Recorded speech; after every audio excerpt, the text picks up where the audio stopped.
Graduate কোর্সে arts বিভাগের আরবি বিষয় ছিল। আরবি আমার অধ্যয়নের বিষয় ছিল আরবিতে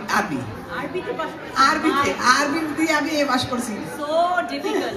এবং তারপরে আমি 1970 সালে আমারই কলেজ ইডেন গার্লস কলেজ, সেখানে আমার প্রথম হয়, চাকরিতে আমি যোগদান করি প্রথম, এই আর কি। তারপর এরপরে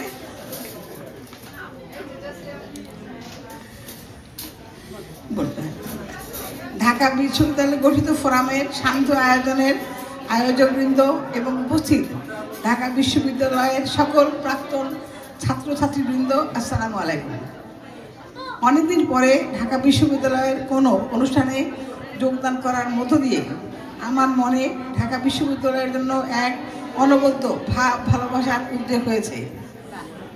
আমার চারপাশে ঢাকা বিশ্ববিদ্যালয়ের সকল ছাত্রছাত্রীদের আনন্দ, কোলাহল ও কলতান আমাকে মোহিত করেছে এবং যার বন্যায় আনন্দ দিয়েছে।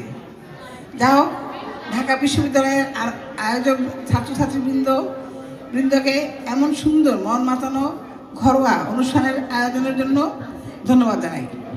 আমার একান্ত আশা এবং কামনা এই যে আপনারা প্রায়শ এমন আয়োজনের মধ্য দিয়ে আমাদের আনন্দ বর্ধন করবেন এবং এই ধরনের গেট টুগেদারের বন্দোবস্ত করে আমাদের একতাবদ্ধ করবেন। অনেক ধন্যবাদ শামশাদ আপা। আমরা সবসময় চাই আপনি আমাদের মাঝে থাকেন। আমরা এরপরে যে কোনো অনুষ্ঠানে আপনাকে স্পেশালভাবে ইনভাইটেশন পাঠাবো। সবাইকে ধন্যবাদ।